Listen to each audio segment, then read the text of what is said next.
Welcome back to Pubcast, the pod where mates get together for a chat over a couple of beers to discuss everything from the latest annoyances in life to solving world peace.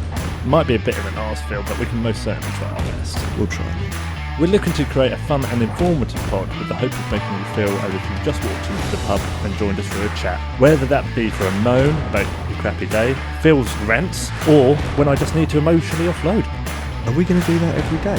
Pack it in, mate. At times it will just be us. I'm Phil. I'm Mark. But from time to time we'll be joined by friends, fellow regulars and sometimes even strangers for interesting and illuminating conversations, some of which might be useful. To someone we owe. We hope. So let's order up some drinks and get on with this week's episode. Whose round is it, mate? Definitely yours, Phil. A quick word of caution. This podcast may contain strong language and topics that some people may find upsetting or offensive, and may not be suitable for young people. Please remember the management reserve the right to refuse entry.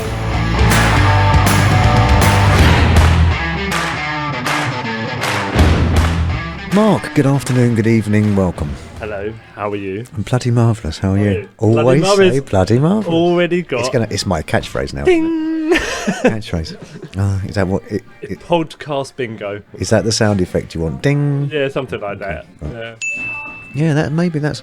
Like when we get to... We'll pick a number, an episode number, Mm-hmm. and then maybe the thousands of listeners. The numbers are starting to go up, man. They are. I mean, let's be honest.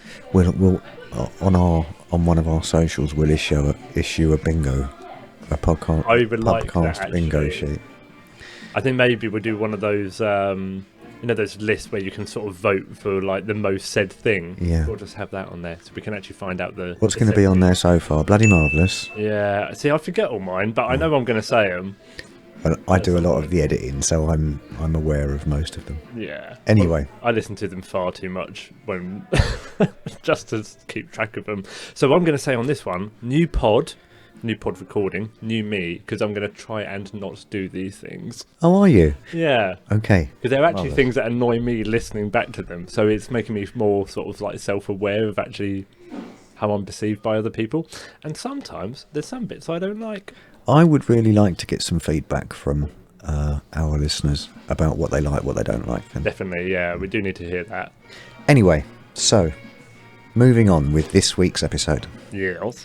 So I have a little bit of a surprise for you. Okay.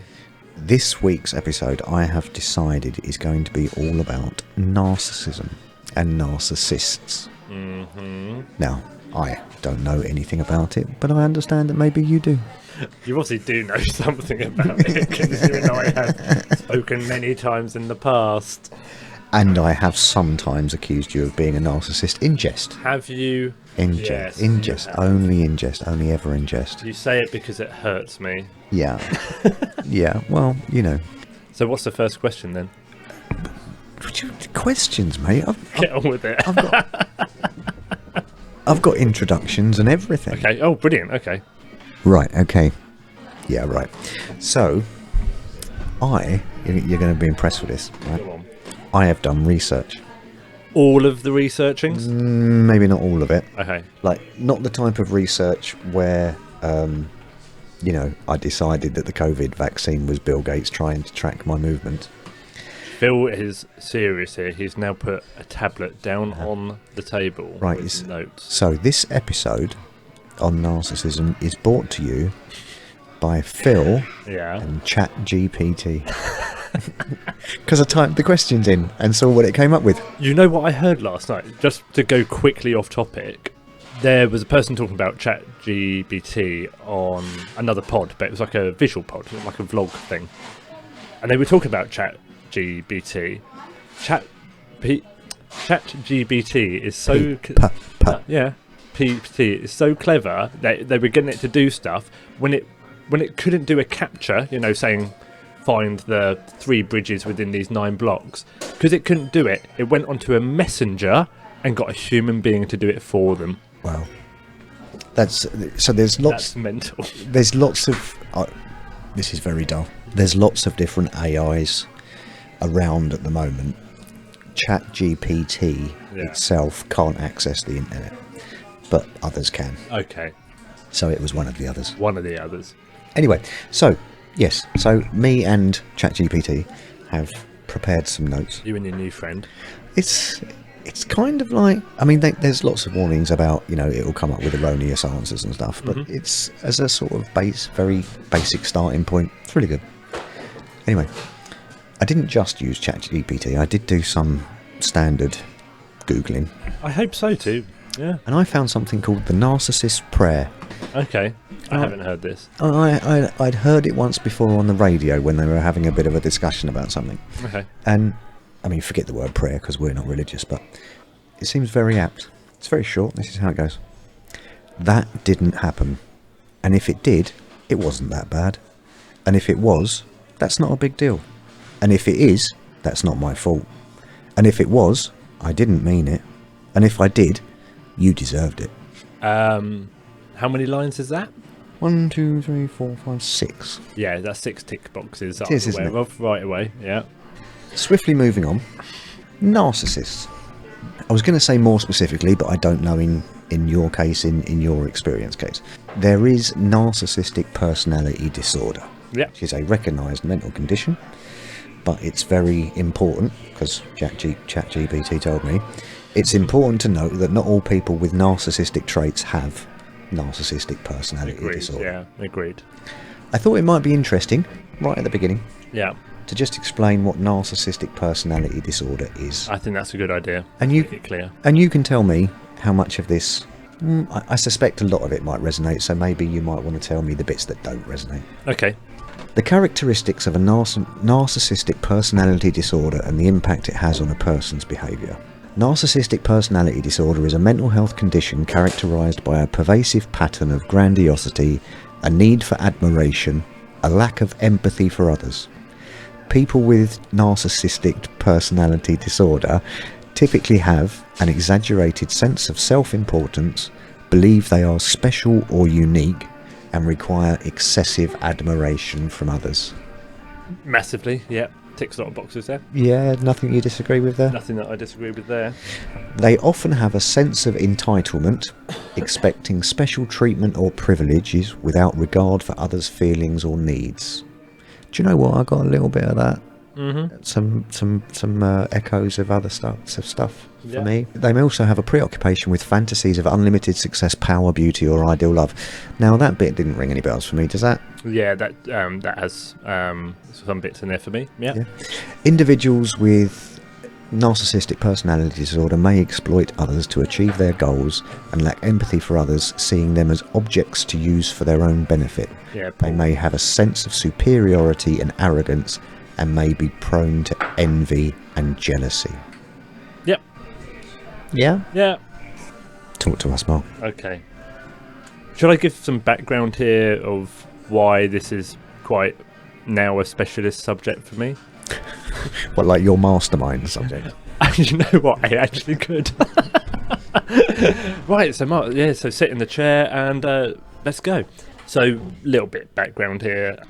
Up until I was 31, I was fairly unaware of the problems with my childhood. I think I knew that there was some things there, but I thought it was mainly violence related.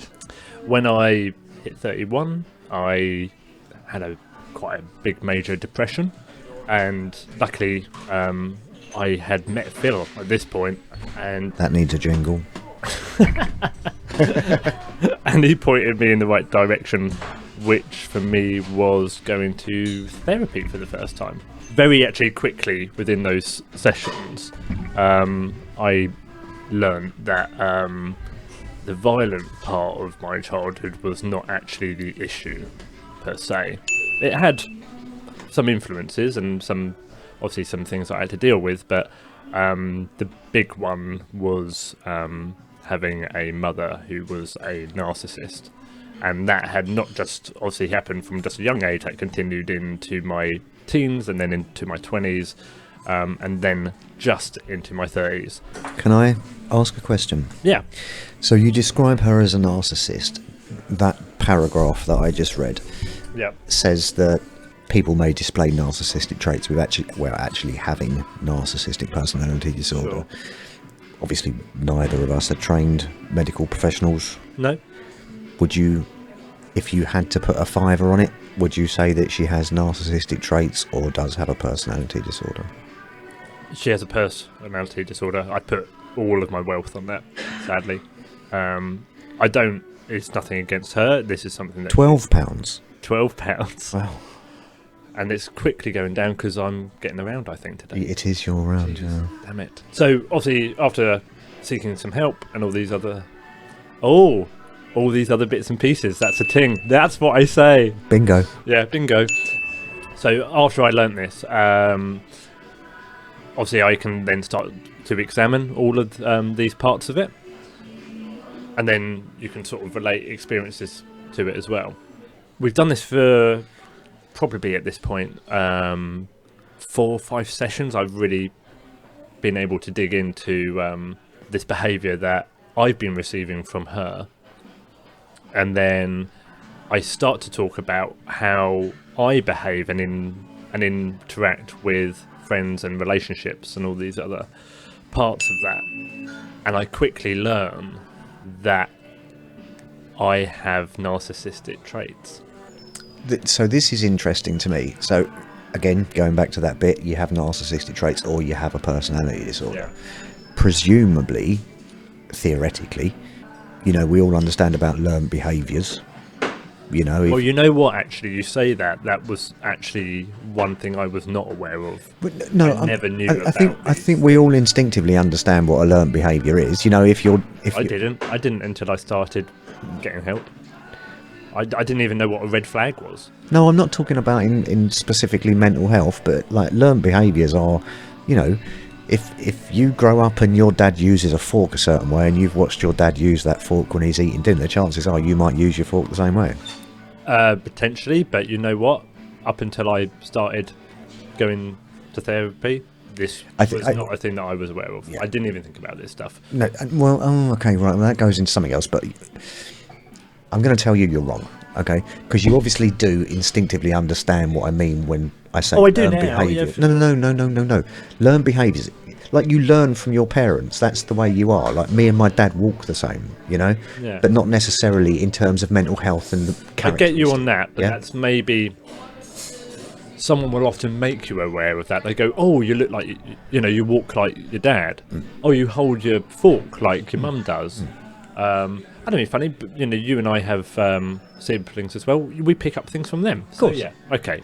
I get your point. Mannerisms, etc. Mannerisms. Yeah, and you would have been aware of that because you're not thick enough not to. Thank you. Okay. There's the first one.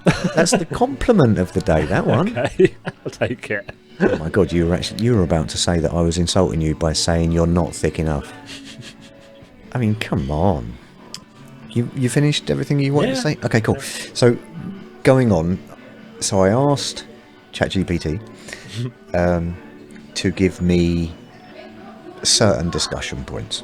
And then I went and did a little bit of research about those. So they're broken into several headings. And this first one is common experiences. And this is specifically common experiences for sons of narcissistic mothers. Okay. So I thought, just to start with... This is cut my wrist open, put it on the wall stuff, okay. Not necessarily, no. I thought what I'd do is I'd just go down this bullet list and see... Well, let's maybe do one point at a time and I'll say what I know about it. Whose interview is this? Did you do the research? Did you do the research? Well, you didn't. You asked Chat GPT to do it. I think you're fucking fine. That justifies research, mate. How dare you? How very fucking dare you? Okay, right. So, I'm not sure if these are any particular hierarchy of order, but... Yeah.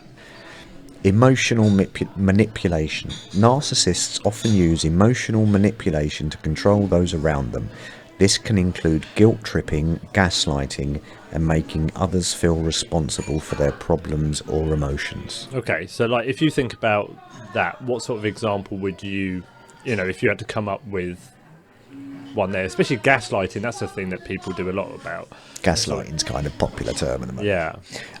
I don't suspect. I'm not suggesting for a second that I've had a great deal of experience with people with narcissistic traits or narcissistic personality disorder, but I definitely know what it's. I have experience of being around people that will do. Oh my God, I'm starting to think of it. Yeah. That will do guilt tripping and. Guilt tripping and making others feel responsible. I recognise that. I identify with that. I've been made to feel responsible for other people's problems and emotions. So gaslighting for me was actually before I got help was actually a very easy thing for me to do to someone. Explain to everyone what gaslighting is. I'll give a example of how I've gaslit someone. So I was with a partner, doesn't matter who. I've done it with a few.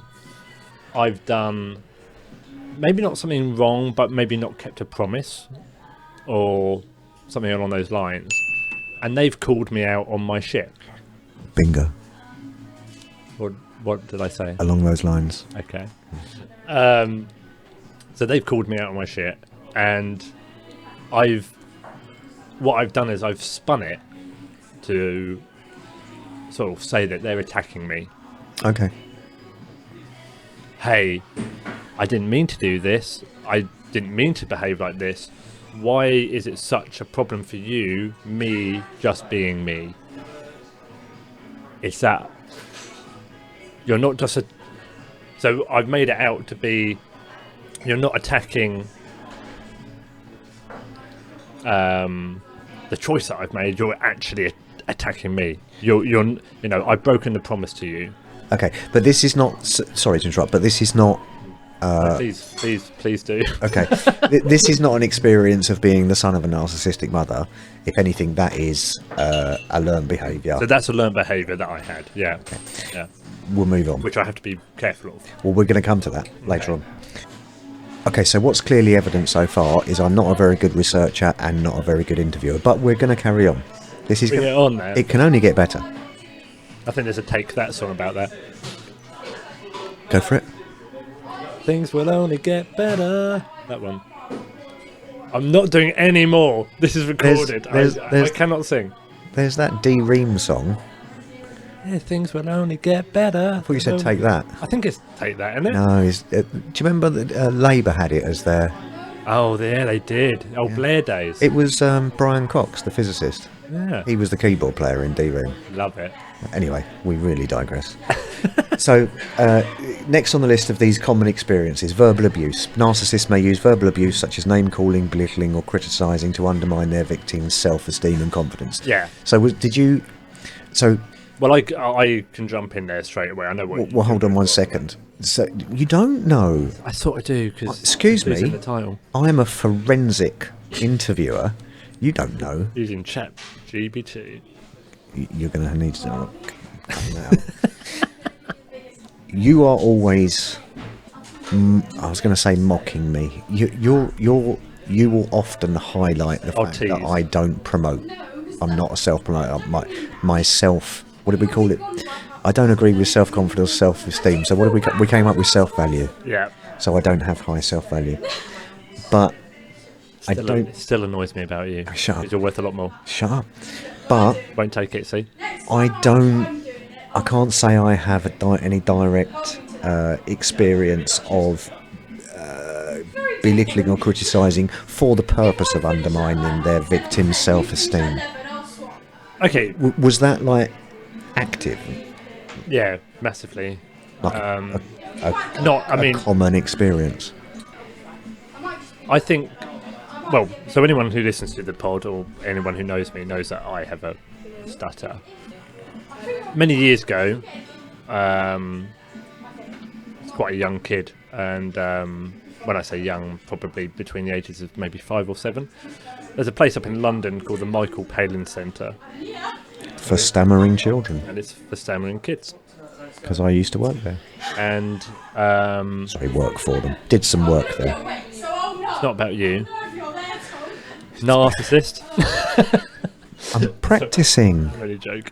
What am I doing? I'm role playing. So I went to that particular facility. Bye bye, darling. See you later on, Kate. You have a nice evening, darling. Yeah. Everybody knows you're leaving. They do. So I went to this particular facility and I was obsessed. It was like a whole day, and I went with my mum and dad. It was just me and my mum and dad. We did a whole day there. How old were you? I just said somewhere between the ages of 5 and 7. Okay. Did you say that? I did. I was checking my notes and saying goodbye to Kate. Fine, I'm only joking. God, that condescending look there. No. Right, I'm gonna interject a little bit and talk about my own experience here. Yeah. Zoe, I love you so much. The only reason I'm going to do that is because, so I, in my capacity in the construction industry, we did some work with the Michael Palin Centre for Stammering Children, and I got to know their service very well, and I got to see the work that they do and the result of the work that they do. And, you know, without saying I'm better than you, obviously I was an adult, so I would have understood and seen behind the scenes more than you would as a 7-year-old kid. Yeah. And well, I don't actually massively remember the experience that well. I remember being in the room and doing exercises and stuff like that. Not physical stuff, you know, just looking at pictures and sounds. Well, I just want to say they're fucking amazing. Absolutely stunning service. They're absolutely awesome. It was a while ago. It was probably, oh goodness, 15 years ago that I worked with them for a while. But absolutely brilliant. Inspiring. So like a few days later, after I'd been there, I think my mum and dad had obviously got the report, which I have now actually seen. As an adult? As an adult. Okay. Makes very good reading. Does it? Yeah. But they'd obviously received that report back. And we were sat down at the kitchen table. So we had like a wraparound kitchen. And then in the middle of the kitchen, we had a dining room table, kitchen table. That's where we always used to sit, you know, as a family. Yeah. And eat meals. Nice tight family unit. Yeah. Perceived. And I was sat at the dining room table and I was trying to say something. So my stutter now is not too bad. But when I was a child, it was a thing that would be a constant. So any word that I tried to say... Was it a lot worse? It was a lot worse. Like, you say almost stuttering over every word? Yeah, so like if my stutter now is 80%, you know, good, so I don't stutter 80% of the time. Yeah. But then I would stutter 80% of the time. Oh, really? Oh, okay. That's a topic for a future pod. Yeah. So I was sat at the table this particular day. Obviously, they've got this report back, and they were discussing my stutter. Now, if you discuss my stutter, I have to take time to think about what I'm saying, or otherwise I will stutter. Is that like a self-conscious thing? It's like a self-awareness thing. I can't stutter because we're talking about it. So I need to feel like I'm in control of it. Got you. So I'm at the table as a kid, so obviously not able to exercise this correct at this point. I hadn't had any real big help with it at this stage. You're still like 7 years old. And my brother, not him, my mother, in all of her wisdom, as I'm stuttering over a word, looks at my brother and says, "Don't worry, we're going to bully this out of him." Oh, lovely. Now that, in turn, and by the way, to my brother, this is nothing against you, and you and I have discussed this, so this is okay. Well, probably he was a child himself. He was a child himself, you know. Unless he's 20 years older than you. And what that did was give both of my siblings, and sadly,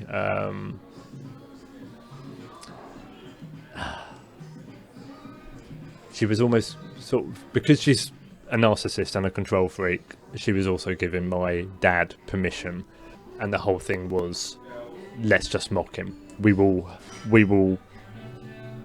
either make him snap out of this, or we'll just break him. It doesn't matter what the outcome is. but we're not going to have him stutter. We're not going to have him stutter. Okay, there's a shit ton of stuff to unpack there, but Yeah. I mean, firstly, obviously, no shade on your siblings. If Oh no, nothing on them, and actually nothing on my dad there either. So they've purely that comment was the one that stayed with me, and being at such a young age to have that as an echo in your brain for that long. yeah. Is- I mean, that obviously that's cut. it. Yeah, that one cut. That cut. So you talk about the whichever way we do this, we're going to get that out of him. Yeah. Do you have any sense of why that was so important for them? The reason why it's important for her is how she wanted, especially her children, to be perceived are the perfect kids. They don't get ill. They don't have any issues. They don't have any struggles. That's how it was always put out there. So if we go along the stutter lines as well, she enjoyed me being quite quiet around people and just telling people that I was shy, because she wouldn't want me to be talking, because obviously if I was talking, the stutter would be there. We've just come across, so of this list that I have, because I've done lots of research, under common experiences. Number 6, control and domination. Narcissists may seek to control and dominate those around them, often through intimidation, threats or coercion. Yeah, so of course, I don't be funny with that list that you've got there, is a lot of these things are going to link together. Of course they are. Yeah. And number 4, lack of empathy. Narcissists often have a limited ability to empathise with others, which can make it difficult for them to understand and respond to others' emotional needs. Yeah. As a generalisation, did you feel that your emotional needs were met when you were a kid? As I say that, I kind of suspect lots of kids would say no, but regardless of whether there was narcissism or not.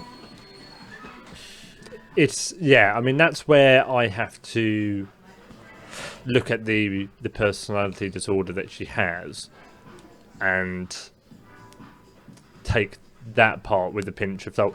There's experiences that I definitely can reflect upon and go, yeah, that was because you have a personality disorder.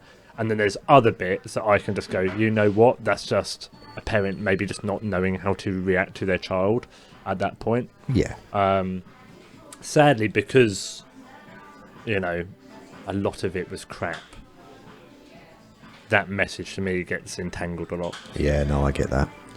In a very different experience, in a different relationship, not a parental Role. offspring. What would you call it? Mother-son relationship? Yeah. In a relationship that's different to that. I had some stuff, and I've often thought, you're not responsible for... Okay, let's try and make it from the first person. I'm responsible for my actions. I'm responsible for the consequences of my actions, but I'm not necessarily responsible for your emotional reaction to my actions. Yeah. Do you know what I mean? Does that make sense? Okay, mate. I mean, that's kind of astounding for me, really, is, you know, that wanting your kid to be quiet thing. Like, the stutter is a negative, bad reflection on myself. That my child has this thing. I don't get it. I don't get it. I think at the time, obviously, where it put me was, I'm letting her down. I don't feel that I'm a good kid. But obviously, I'm a kid, so I'm acting to try and please her. You know, I rely on them to survive. You know, I need protection, I need feeding, I need warmth, I need shelter. Well, you're absolutely... So that's how I'm behaving. I remember in my mental health journey when I learned that small children will adapt. More than That's adapt, survival, mate. yeah. More than adapt. Impressed. They will continue to... if you take a small child, 18 months old, younger, whatever, but I was saying 18 months old because it has some sort of autonomy in that it can move and walk and shit. You can kick the shit out of it. Yeah. You can do all of the terrible things that you've ever heard of in terms of child abuse, and it will keep coming back to its primary caregiver because it knows it needs food and shelter and that continues on for a long time. So that kind of moves into the next sort of stage of things that I was me and Chat GPT wanted to discuss. So I wanted to talk about coping mechanisms. Okay. Chat GPT came up with this sentence: sons of narcissistic mothers may develop various coping mechanisms to deal with the challenges and emotional distress of growing up in such an environment. And there's a list of coping mechanisms. Okay. What, without me going into the list, and I'll dive into the list if I think it's relevant, can you think of any specific coping mechanisms that you came up with? Oh, I mean, obviously, any that jump to your mind? I think a lot of these things I've dived into, obviously, through the years. I think the biggest one for me was actually just keeping quiet. Okay. So, trying to avoid. So, if you think about what I would perceive a normal family unit to be, would be, especially, you've done like your evening dinner together, and then you all sit down on the sofa. You might have bath times and all these sort of stuff. I would take myself away. Yeah. So that would be me as a young kid. I'd put myself to bed early. Was that the same for your siblings? Yeah, definitely. Yeah. Yeah. I mean, for my brother, who was at boarding school from the age of 8, obviously he didn't have to put up with this stuff. But my sister behaved in the same way as well. She would take herself away from them a lot as well. I can identify that. We had a similar circumstance in my house. We would have that meal and then just disappear into your own spaces. The reason why we did that is it was better because you wouldn't have any confrontation. You couldn't upset anyone. Obviously, I had not just a narcissistic mother, I also had quite an aggressive mother and quite an aggressive dad at that point as well. So I just wanted to avoid that the whole time. So that's what I did. It got better. I would say the violence got less in my latter years. When I say that, from maybe about the age of 11, it became less of a frequent thing. It still happened, but it was less of a frequent thing. But at that age, I was able to go out. So one thing that I was gifted with, if you like, is that we always had dogs as kids. So I was able to say, Mum, Dad, I'm going to take the dogs for a walk. So we had 2 dogs. We had 2 collies, and then we had a little Papillon dog, which is a toy dog. And I was able to get up in the morning early. So remember, I'm going to school at this point. I would wake up early at like 7, and I would get out of bed, and I would take those dogs out for an hour before I went to school. And it was my release. It was my freedom. Being like a young kid, 11 years old, I was able to be away from that house. So then we move on from that, and then we get to where I've just started secondary school. So that's like 12, 13 years old, at this point. Obviously, you're able to have more freedom at this point. I would avoid being at home constantly. It would be, I finished school at 3:30. Luckily, I only lived about a 5-minute walk from my school. I would get home, I'd get changed, and then go out.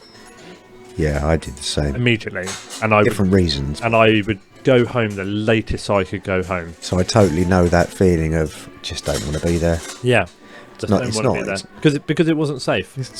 Okay. For me, it wasn't safe. Okay. I don't think I'd use that word. Yeah. That's horrible, mate. So then obviously you get a bit older, you get to 14, 15, and then you're able to stay out. You've now got really close friends at school, I mean, the biggest one for me, and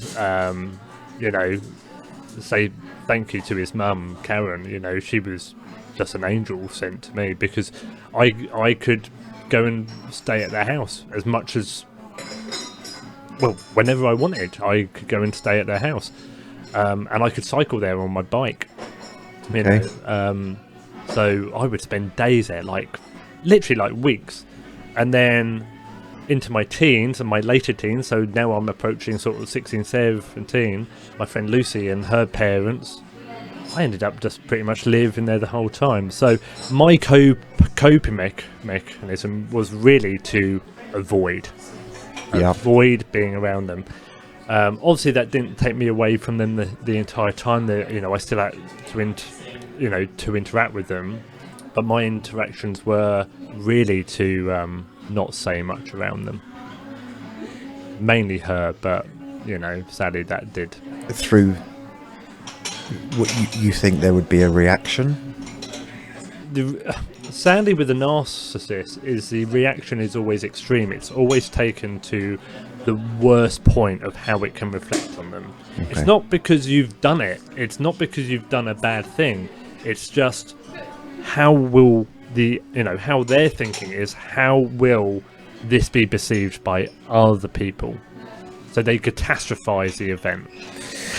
So going back to my previous points of research under that heading of common experiences, which is going into characteristics of, I think you've just summarized in that one last sentence the 3 points: self-centeredness, preoccupied with their own needs, wants and desires, control and domination, seek to control and dominate those around them, and boundary violation, have difficulty respecting others' boundaries, both physical and emotional.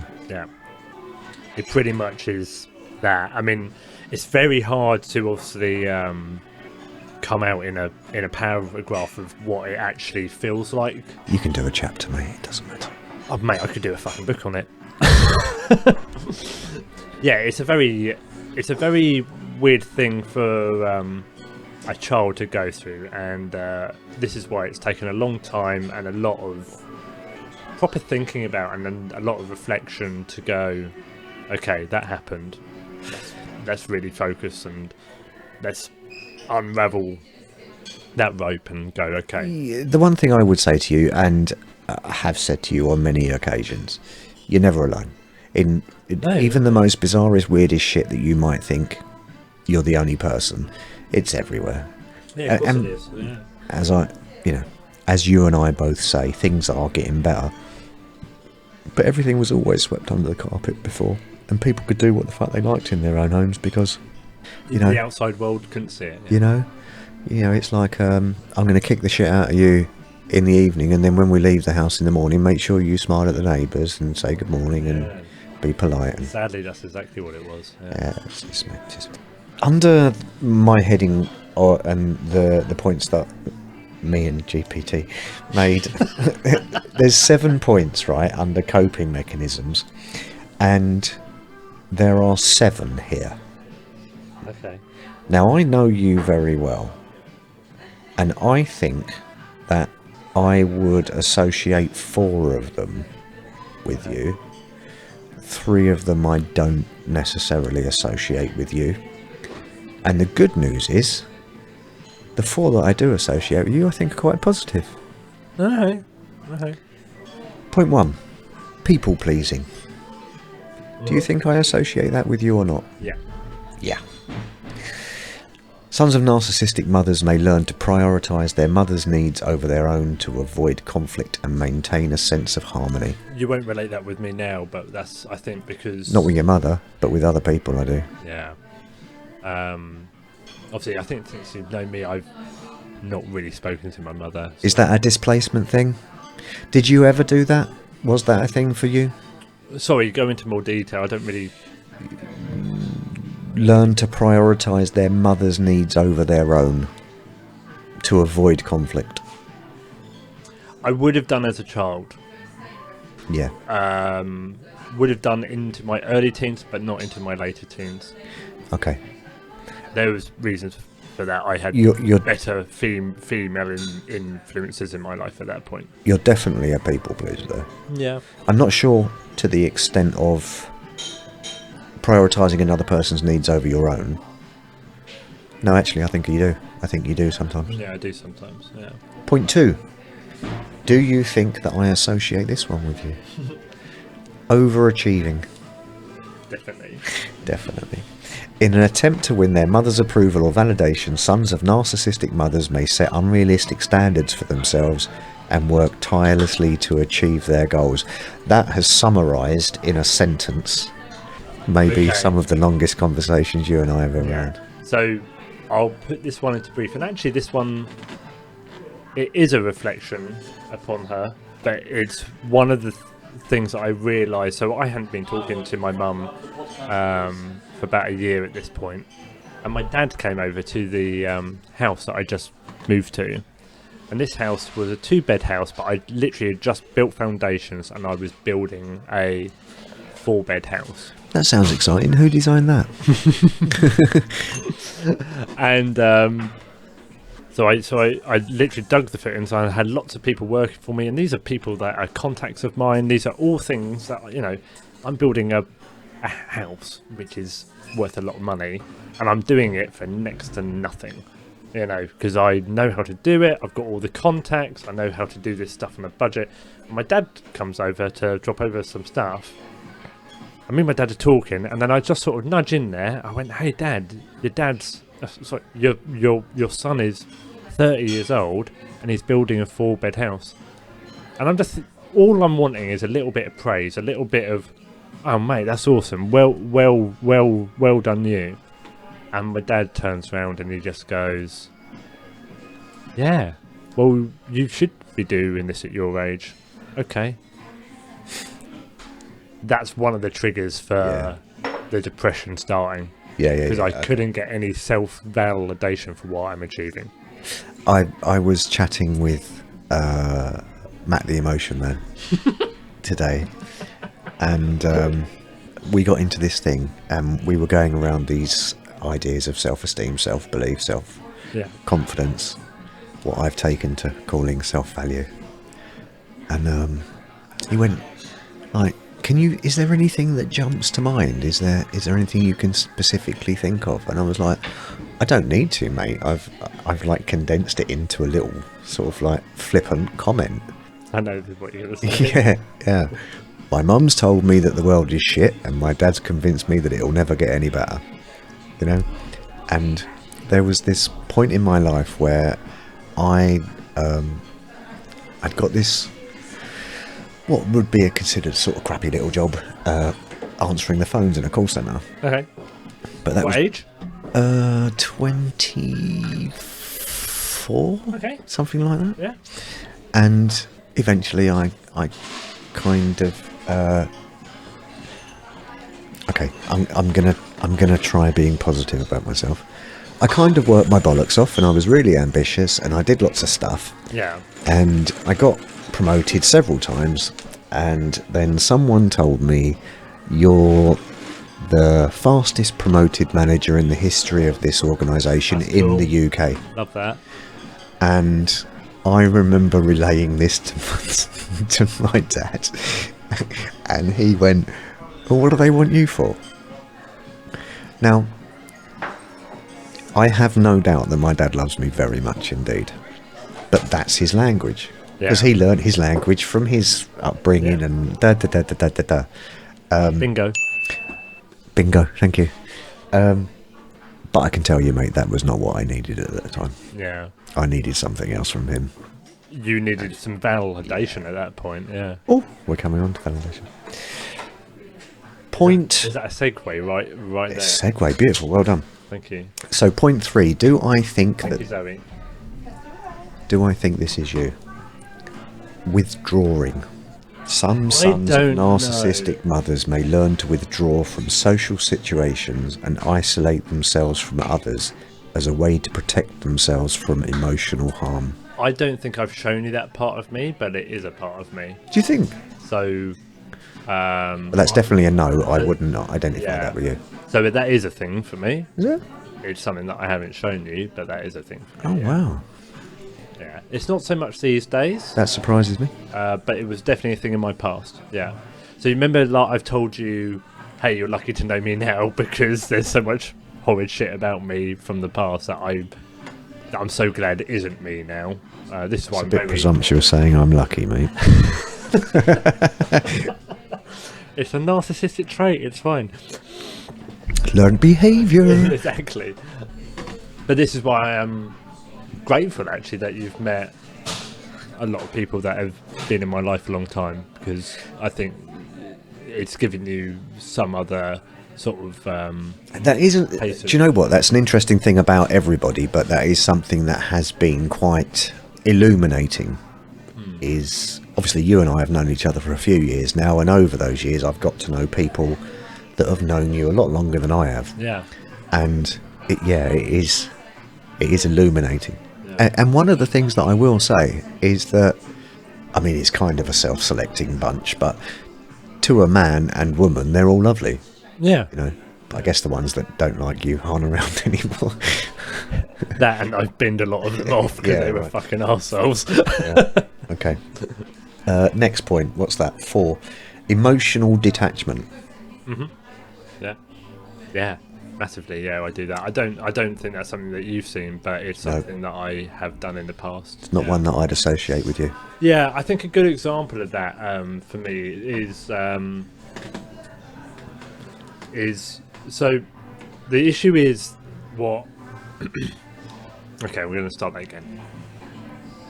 The issue is with that is when you have had such trouble building relationship with a parent, you find it very hard to let someone in at first. Well, you find it very easy to let them in at first, but what you find it really hard to do is to actually trust that person fully, because you know at some point for you to trust someone fully, they can hurt you eventually. That's a hard bit. Okay. That's a really hard bit about it, because I don't find it like your mother, especially from a male perspective. Your mother is the first person that gives you care, the first person that you want to love, and probably the first woman that you do love. Of course. Oh, that's Freud, isn't it? You know, for them to abuse that power, to abuse that status, sadly that stays with you, and then every relationship that you have with a woman after that, not obviously not now, but every relationship until you unwind all that stuff, yeah, you're thinking about, can this person do that to me again? I haven't phrased that greatly, but yeah. Yeah. Okay, next on my list, because it's my list and this is all about me. Next on my list, do I identify you, because this is about me, self-blame. I think that's something that's... No, you have to answer my question. Oh, you? Do I identify this with you? Self-blame. Yeah. No. Really? No, I don't. Okay. Yeah. Okay. We'll move on. Some sons of narcissistic mothers may internalize the negative messages and criticisms from their mother and blame themselves for any problems or conflicts that arise. I don't think so. I don't think you see don't, that. I don't think you do that at all. No. You know, if anything, maybe I might be advising you against going too far the other way, you know, when you're a bit, you know, oh, that bastard, that's done, you know. Yeah. Bingo. Bingo. Do you know what? That's not a game for us, it's a game for others.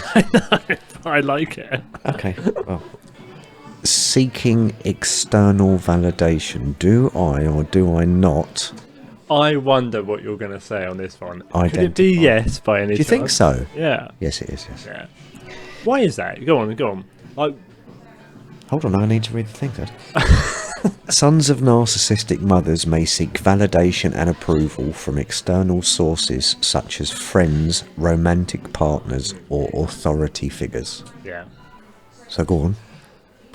It's important because that's all I ever wanted as a kid. It's what I wanted into my teens. Luckily, not obviously from them, but luckily I had really good people around me in my late teens, and then a lot throughout my 20s. Not fully throughout my 20s, but there were some really good people throughout my 20s as well that were good guidance, and they were the ones that when I did do something right, they really supported it.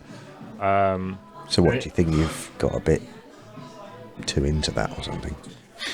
Because I think you definitely, my perception is that you do look for external validation. Okay, so too much. I'm an extrovert, as you're aware of.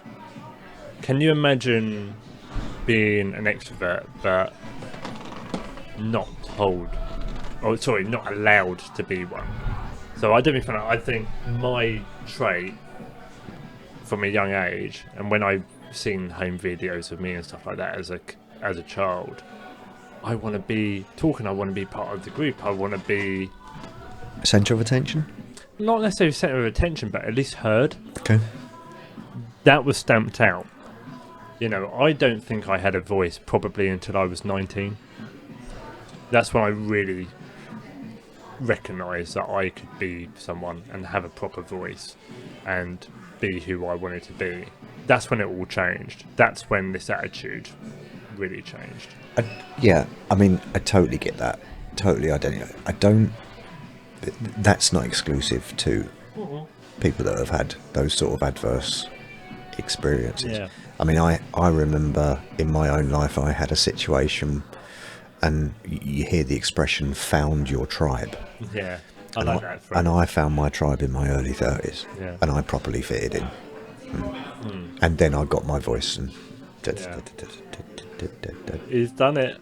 Done it again. Go on, say it. Bingo. Thank you. Yeah, I think you do seek external validation, and I think it's kind of somewhat contradictory to the next point.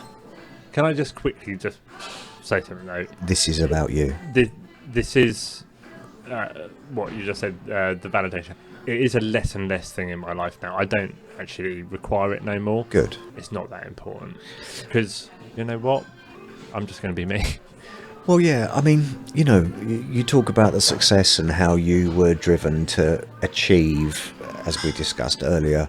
Yeah. And I haven't been, and it's not an important factor, and I'm not... The thing is, though, is you still have achieved. I mean... yes, I have, but I'm not... If you stripped away all other elements of both of ours, personality and character, and brought it just down to validation, my perception would be that you seek other people's validation more than I do. Because I don't really give a fuck so much. Yeah, I'd say that's true. Yeah, I would say that's true. So final point on this. I think there's more to it, but we don't have to. There's a low point. Do I or do I not identify this characteristic with you? Developing a strong sense of self. The answer, of course, is yes. Yeah, I sort of knew you'd say that, but actually, you know what? I don't know if I do have...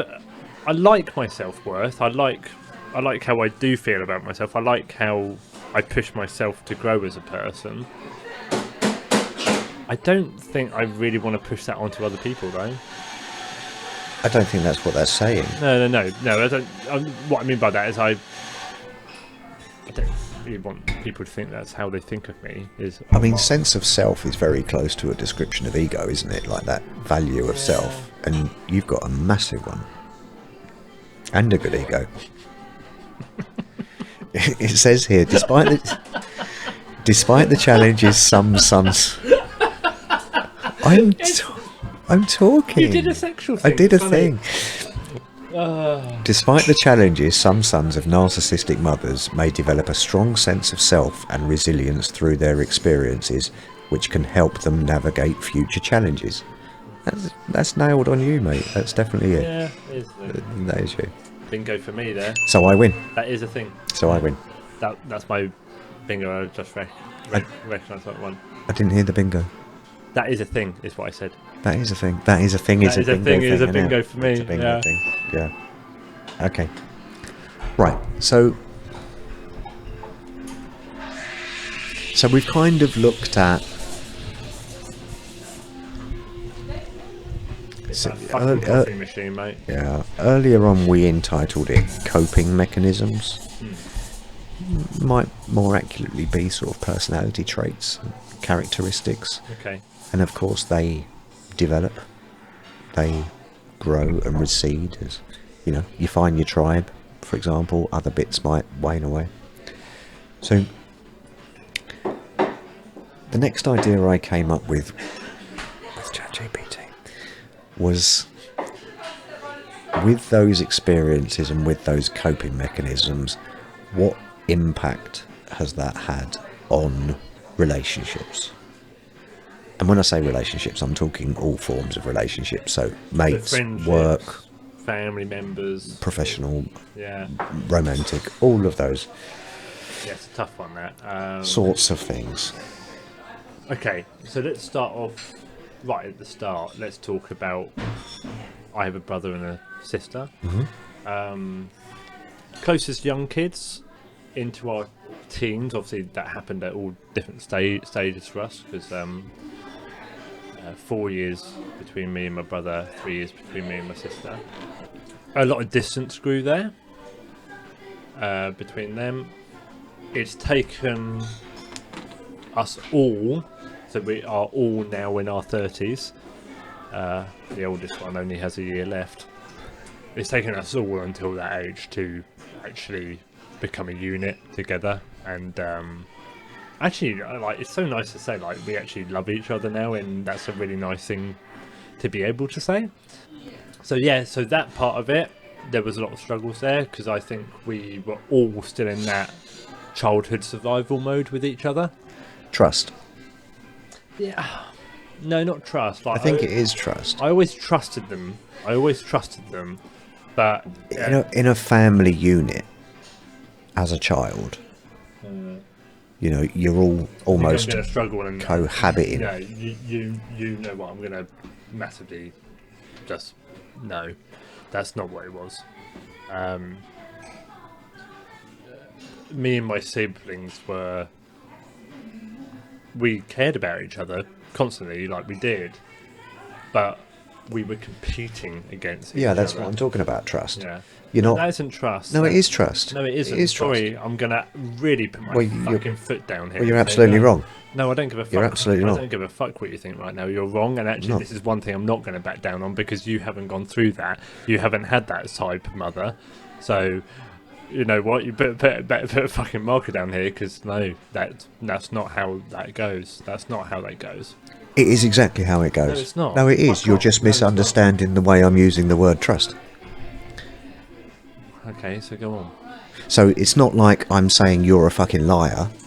You're manipulating me. You're out to fucking do something negative against my best interests.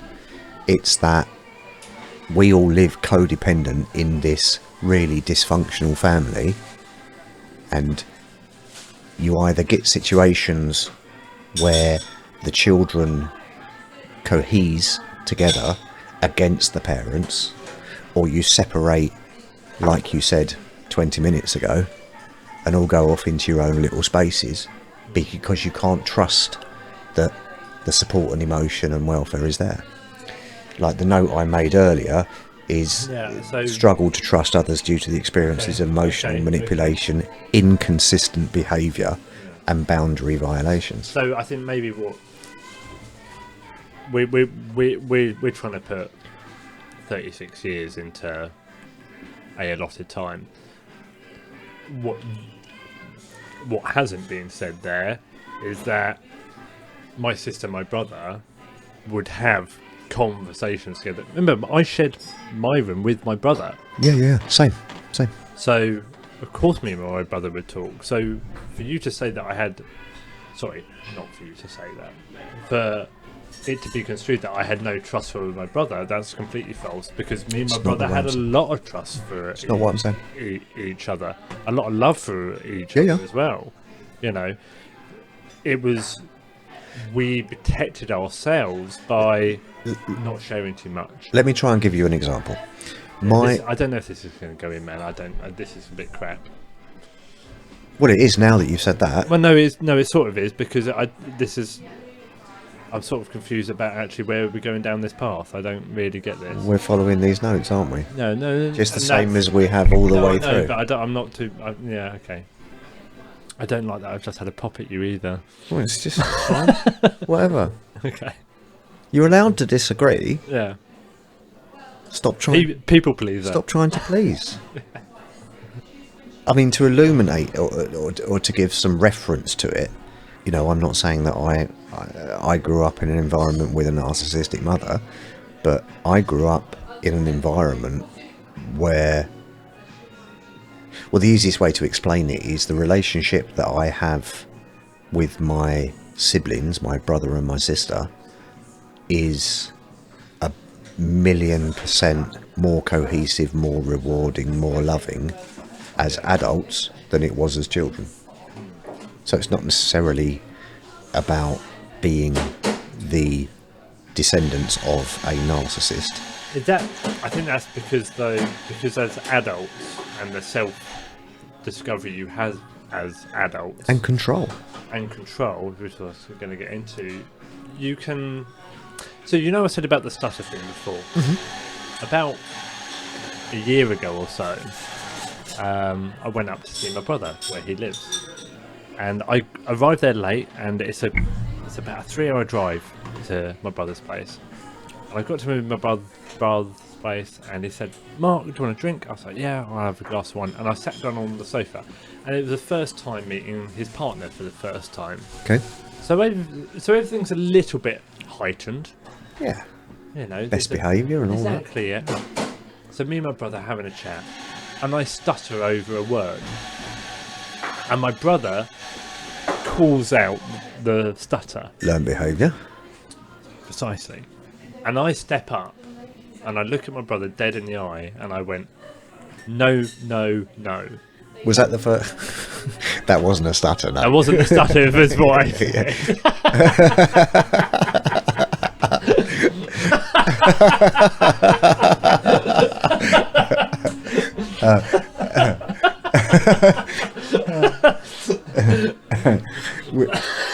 Now I'm really conscious about saying what I want to say.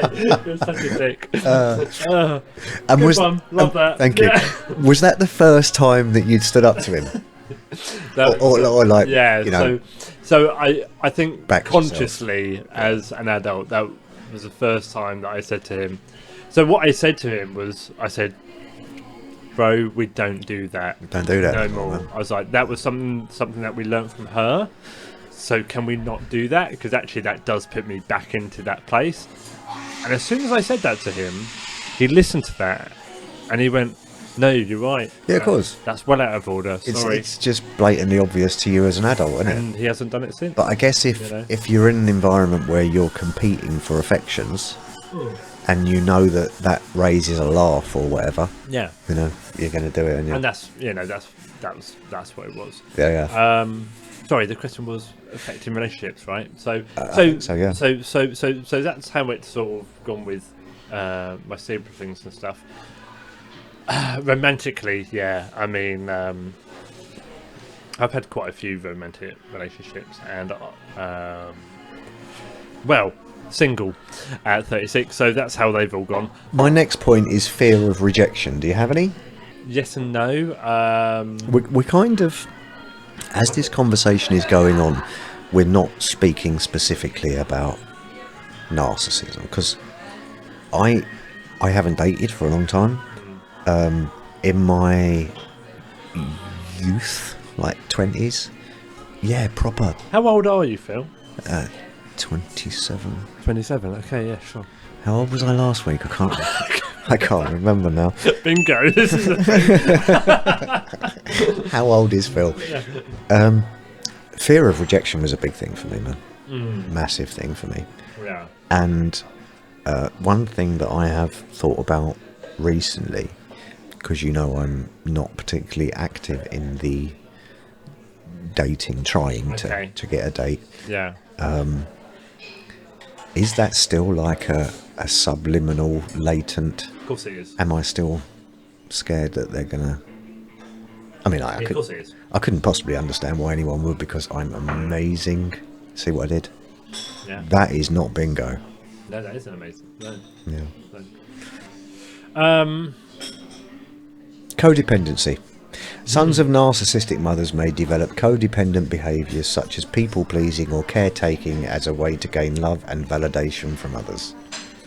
Oh, I'm interested to say what you say that about me. Yeah, I'm interested to say. See what you say about that about me. A lot of S's in there. There's a lot of this, isn't there?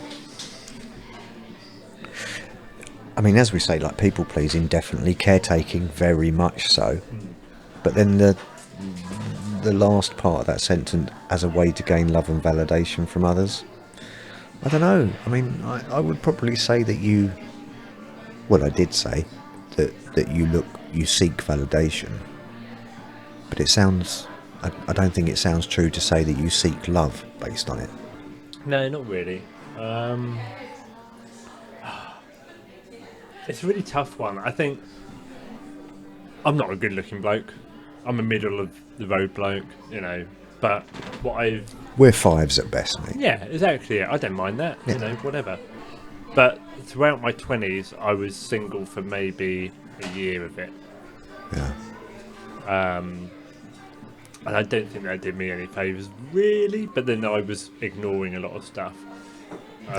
The whole idea of the psychology and sociology around dating and relationships is fascinating and very obscure for me. Like, if you look at the extremes, you can see like a really good looking person who stays single for years and years and years and years, and then you can like have a normal average Joe that absolutely smashes out of the park and punches above their weight. I don't really understand what it is that influences those things. You know, you get to go alongside that, or is it the inverse of that? I don't know. But you get some people that are perfectly happy single, not interested in dating. I'm living my best life. I'm happy. I'm single and da da da da da da. And then you get other people that they're single for a week and they're desperate and they need to be with someone. I don't think that's someone that we're talking about spectrums again, aren't we? Needs some help on that, you know. On that spectrum, I would definitely say I'm further down the happy single side of it. Right. I'm middle ground on it. Yeah, middle. Yeah, middle ground on it. Self-esteem. Sons. Don't be a twat now. Sons of narcissistic mothers may struggle with low self-esteem and a negative self-image. Not something that I struggle with. Not really an issue for you, is that, mate? No. No, I'm fucking terrific. Yeah. You are terrific, mate. You know, lots of people say so. They can't all be wrong. I meant that as a fucking compliment. No, I liked it. Okay. Of course, I liked it. So this next point, I would say there is a tad, just a small modicum of relevance. Difficulty with emotional regulation. Yeah. Sons of narcissistic mothers may struggle with regulating their emotions and expressing them effectively in relationships. Yes. See, I would... Obviously, I've not been in a remote relationship with me? Remotic. I think we've only Skyped twice. One of them you were with your girlfriend. I've never been in a romantic relationship with you, obviously, or party to that romantic relationship, because that would be fucking weird. But I don't perceive you as struggling to regulate your emotions. Whereas I would hold my hand up and go, oh, that's fucking all over me, mate. Totally. Yeah. Sign me up. Where do I get some support? What? Really? Yeah, totally, man, totally. My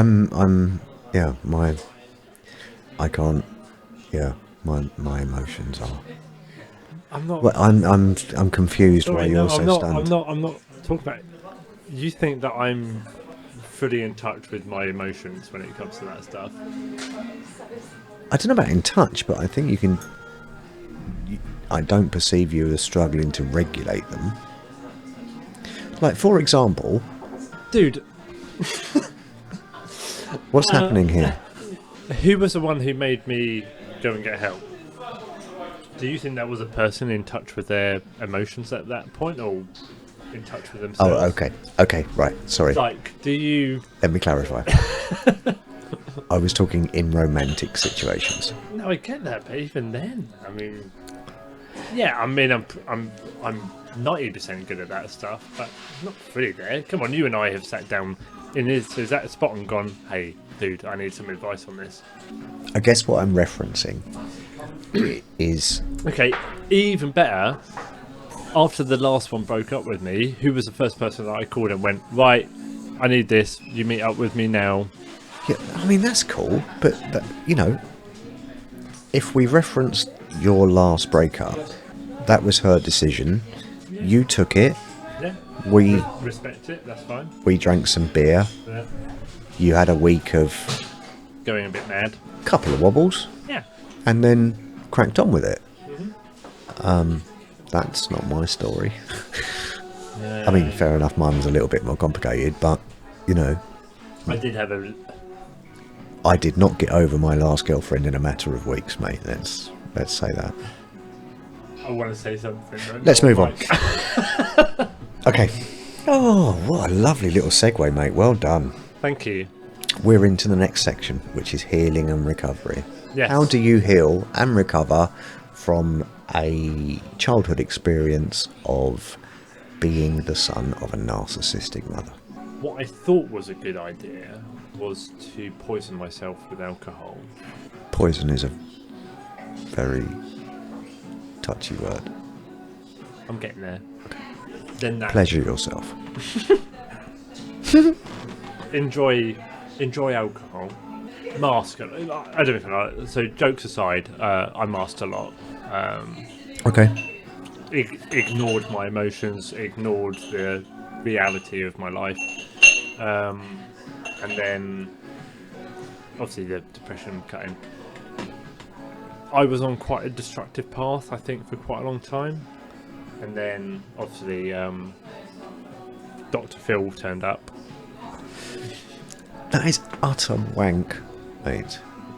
You cannot say that in the slightest. You can't. You can't. Like it. Oh, don't put a marker down because you want to just... I'm not. He's thinking about it. No, I'm not. But A, you can't say you were on a destructive path because we met when I designed your 4-bedroom fucking house. And B... No, I'm talking about when Dr. Phil was... I mean, that's a nonsense. I had an experience. I'd been through it. I was able to talk to you about my experience and convince you to go and speak to someone. Yeah. That's all I did. I'm a conduit. I like that word. I just think of a electrician right now just running some cables through a tube. There you go. Yeah. That last 10 seconds there explains the difference between us. I've actually forgotten the question. See, the notes I've made here under healing and recovery Thank you, are seek therapy, practice self-care, set boundaries, negative self-talk and personal growth. I sought therapy and it's been very useful for me. I wouldn't say any of the others really apply to me, whereas I would say most of them apply to you. You do take care of yourself. You do... Within reason. Within reason. You do set boundaries. What's the boundaries? Not only do you challenge boundaries, learning to set and enforce healthy boundaries can help sons of narcissistic mothers protect themselves from emotional harm and prioritise their own needs and well-being. Okay, get that one. Okay. The next, challenge negative self-talk. Not only do you challenge your own negative self-talk, you fucking challenge mine as well. You're always banging on about negative self-talk, and I don't necessarily do it to myself, but you do it a lot to yourself. It's a thing. It's a thing that I am working on. Yeah. Yeah. This is not a podcast about me, my friend.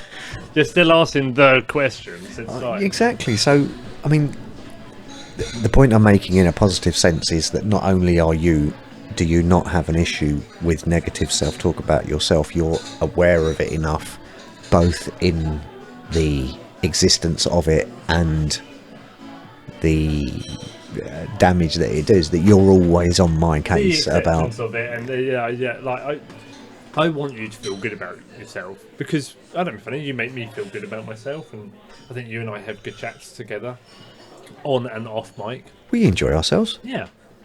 So when you do have those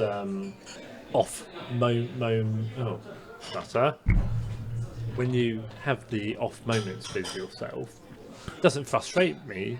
It concerns me that you're feeling like that, you know. I just want to clarify, just in case people start fucking worrying about me. I don't have negative... No, nothing like that. Yeah, I don't have negative feelings about myself like I want to. Talk about when Phil might get upset or frustrated about something. Well, it's you and Matt, the emotion, man. Like, you both get frustrated that... Right, you think more of me than I think of myself. And... So frustrating. I mean, so frustrating. I will admit to it being quite frustrating from this side of the fucking glass as well, mate. But, you know, it is...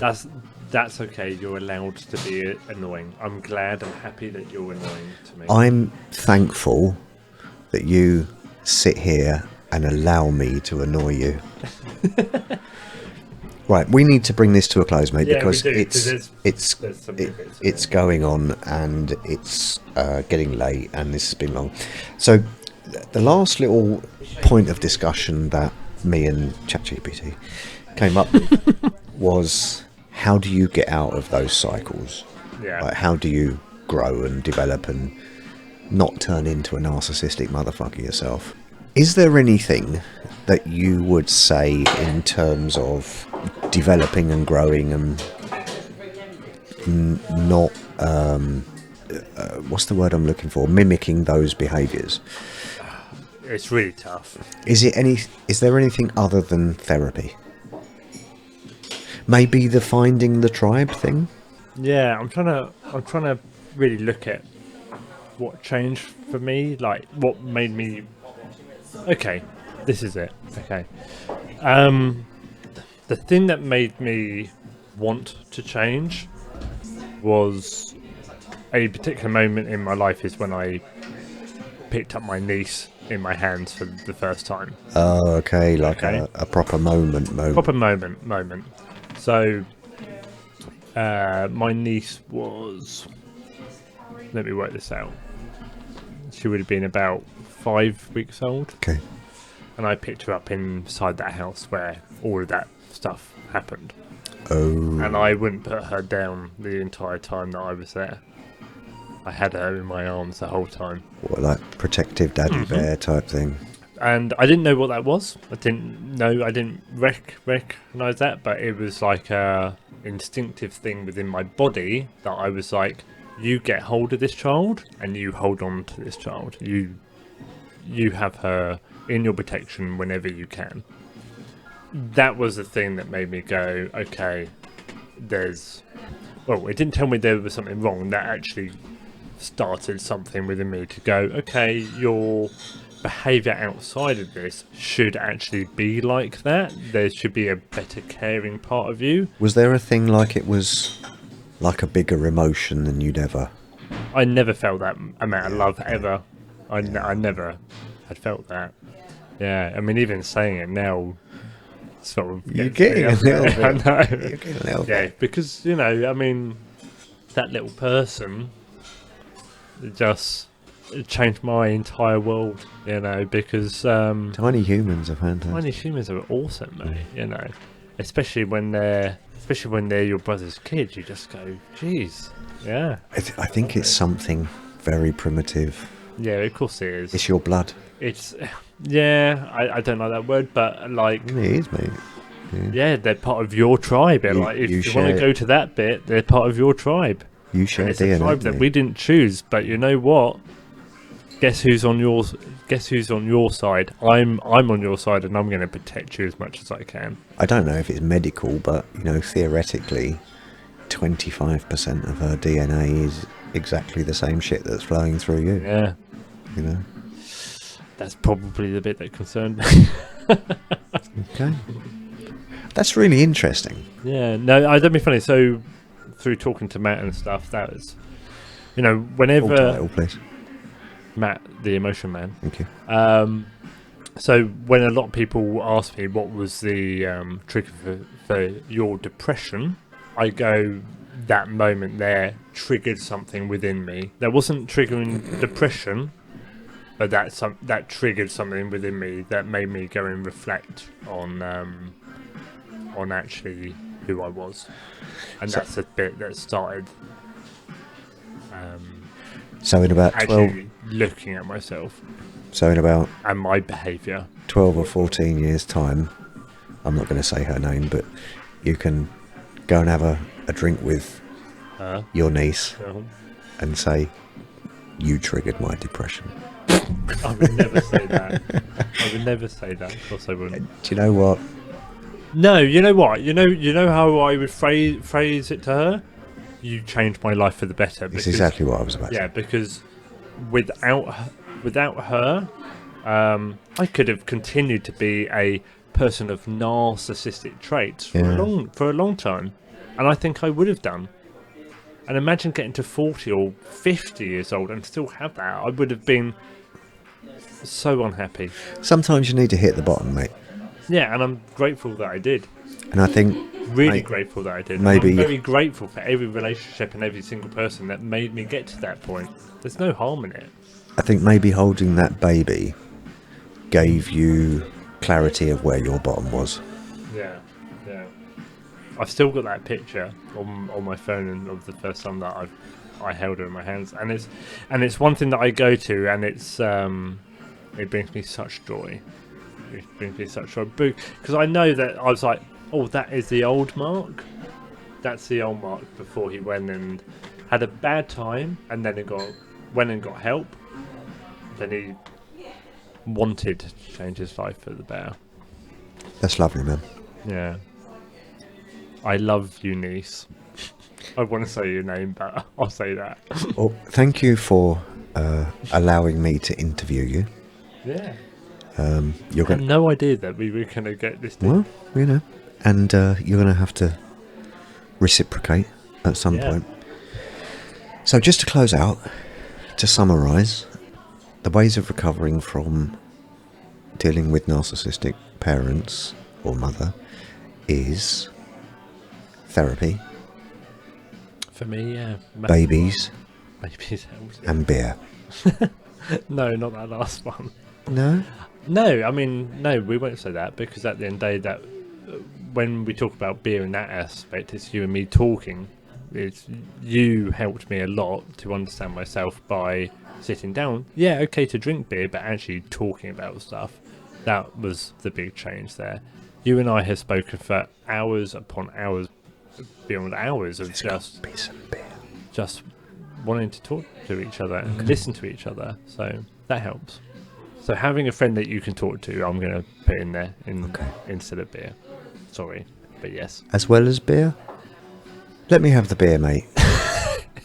Let me have the beer. You can have as much as you want. Marvellous. Okay. Right. Well, thank you. Lovely to see you. Thank you for listening. You're welcome. Thank you for answering my questions. Thank you for asking them, I think. Yeah. Yeah, maybe. Okay, cool. Crack on. Let's do this. What an episode that was. Yeah. I'm out of here.